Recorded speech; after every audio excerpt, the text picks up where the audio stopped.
সর্ষে ইলিশ পছন্দ করে না এমন মানুষ আমার মনে হয় খুবই কম আছে। সর্ষে ইলিশ খাওয়ার জন্য কোনো মরশুমের প্রয়োজন পড়ে না। দুপুরে বা রাতে খাবারে এমন একটা রেসিপি থাকলে আর কোনো কিছুর প্রয়োজন পড়ে না। সর্ষে ইলিশ তো সবাই খুবই ভালো বানাতে পারেন, তবে আমি কিভাবে সর্ষে ইলিশ বানাই তা আপনাদের সাথে আজ শেয়ার করব। নমস্কার বন্ধুরা, কিচেন টেকনিকে আপনাদের সবাইকে স্বাগত। আমি মধুমিতা। আজ নিয়ে এসেছি একটা দারুণ স্বাদের রেসিপি। চলুন দেখে নেওয়া যাক। সর্ষে ইলিশের জন্য আমি এখানে 800 থেকে 900 গ্রাম ওয়েটের একটা ইলিশ মাছ নিয়েছি। ইলিশ মাছ ফ্রেশ কিনা সেটা কিভাবে বুঝবেন সেটা আমি আজ এই ভিডিওতে দেখিয়ে দেব। প্রথমে দেখবেন ইলিশ মাছের গাটা দেখবেন খুব সুন্দর একটা শাইনি হবে। ইলিশ মাছের পিঠের দিকটা দেখবেন এইরকম একটু চওড়া হবে। আর চোখগুলো দেখবেন একটু পরিষ্কার হবে, ঘোলাটে হবে না। ঘোলাটে হলে বুঝবেন যে এটা ফ্রেশ না। ইলিশ মাছের কানকোয়াটা একটু দেখে নেবেন, তাহলে বুঝতে পারবেন। আর ইলিশ মাছটা একটু আঙুল দিয়ে চেপে দেখবেন যে চাপার সাথে সাথেই আবার আগের অবস্থাতে যদি ফিরে আসে তাহলে বুঝবেন এটা ফ্রেশ। আর যদি খুবই নরম হয় তাহলে দেখবেন ওটা একই অবস্থায় রয়ে যাবে।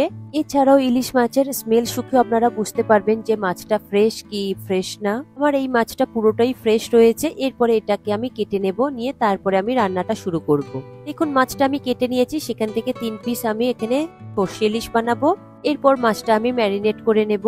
দেব সামান্য একটু হলুদ গুঁড়ো, আর দেব সামান্য একটু নুন। আর নুন হলুদটা মাছের গায়ে যাতে খুব ভালোভাবে লেগে যায় তার জন্য দিয়ে দেব 1 চা চামচ সর্ষের তেল। সর্ষের তেল দিয়ে নুন হলুদটা খুব ভালোভাবে মাছের গায়ে মাখিয়ে নেব। এরপরে মাছটাকে আমি 10 থেকে 15 মিনিট মতো এইভাবে ম্যারিনেট করে রেখে দেব। এতে করে নুন হলুদটা মাছের মধ্যে খুব ভালোভাবে ঢুকে যাবে। যদি আপনাদের মাছের পেটে ডিম কিংবা মাছের তেল থাকে তাহলে একটু সাবধানে নুন হলুদটা মাখিয়ে নেবেন, তা নাহলে কিন্তু ওটা বেরিয়ে যেতে পারে। দেখুন খুব ভালো করে নুন হলুদ মাখানো হয়ে গিয়েছে। এরপর এটাকে আমি সরিয়ে রাখবো। এরপরে আমি মশলাটা রেডি করে নেব। দেব 1 টেবিল চামচ পরিমাণে হলুদ সর্ষে বা সাদা সর্ষে, দেব 1.5 টেবিল চামচ পরিমাণে কালো সর্ষে। কালো সর্ষেটা দিলে টেস্টটা খুব ভালো আসে, এর ঝাঁঝটা একটু বেশি। ও 3টে কাঁচা লঙ্কা, তবে আপনারা নিজেদের স্বাদ মতো ঝালটা দিয়ে দেবেন।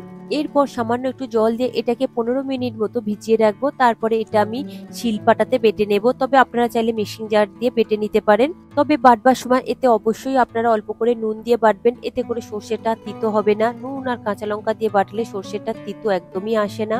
পরে এটা সরিয়ে রাখবো। এরপর একটা মশলা রেডি করে নেব। নিয়েছি একটা বোল, তাতে দিয়ে দেব 1/2 চা চামচ হলুদ গুঁড়ো, 1/2 চা চামচ কাশ্মীরি লঙ্কার গুঁড়ো, দেব স্বাদ অনুযায়ী নুন, তবে আপনারা নুনটা নিজেদের স্বাদ মতো দেবেন।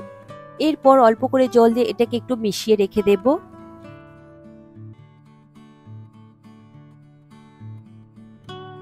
দেখুন মিশানো হয়ে গিয়েছে। এই মশলার ঘোলটা এবার আমি সরিয়ে রাখবো। এরপরে দেখুন আমি সর্ষে আর কাঁচা লঙ্কাটা বেটে নিয়েছি।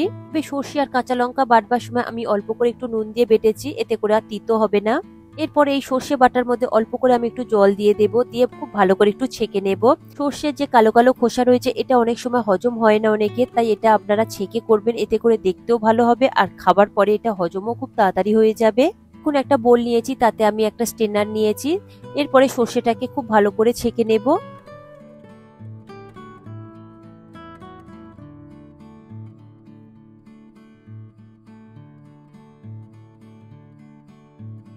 তবে ছাঁকবার সময় আপনাদের যদি অল্প একটু জলের প্রয়োজন হয় একটু জল দিয়ে একটু ছেঁকে নিতে পারেন খুব ভালো করে। দেখুন সর্ষে আমার ছাঁকা হয়ে গিয়েছে। এরপরে এই সর্ষের জলটাকে এবার আমি সরিয়ে রাখবো। এরপর রান্নাটা রেডি করে নেব। তার জন্য নিয়েছি একটা কড়াই। কড়াইটা গরম হলে দিয়ে দেব 2 চা চামচ পরিমাণে সর্ষের তেল। আপনারা এখানে রান্নাটা অবশ্যই সর্ষের তেলেই করবেন। তেল গরম হলে দিয়ে দেব 3টে গোটা কাঁচা লঙ্কা, আর দিয়ে দেব 1/2 চা চামচ কালো জিরে।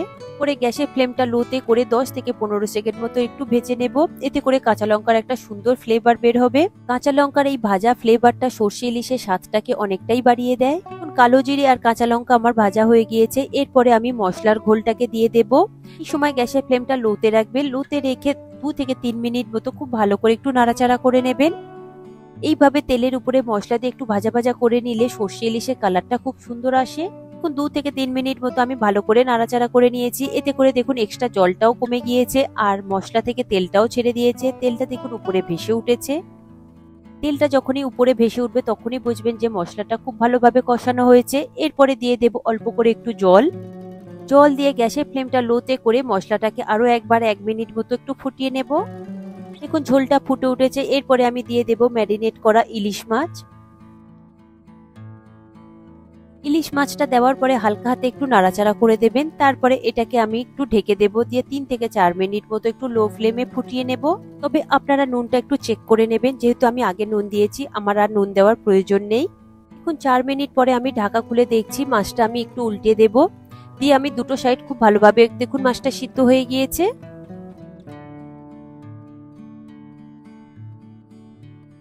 এরপরে দিয়ে দেব ছেঁকে রাখা সর্ষে। সর্ষেটা দিয়েও হালকা হাতে একটু নাড়াচাড়া করে নেব। এই সময় গ্যাসের ফ্লেমটা মিডিয়ামে দেব, দিয়ে খুব ভালো করে একটু ফুটিয়ে নেব। তবে আপনারা চাইলে একটু ঢেকে দিতে পারেন।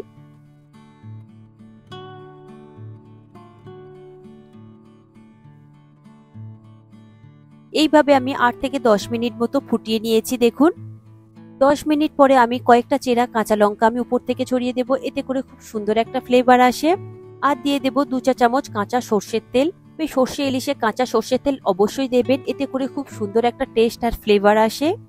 পরে ঢাকা দিয়ে লো ফ্লেমে আমি 1 মিনিট মতো একটু ফুটিয়ে নেব। তারপরে গ্যাসের ফ্লেমটাকে আমি বন্ধ করে দিয়ে 10 মিনিট মতো আমি স্ট্যান্ডিং টাইমে রেখে দেব। তারপরে এটাকে পরিবেশন করে নেব গরম গরম ভাতের সাথে।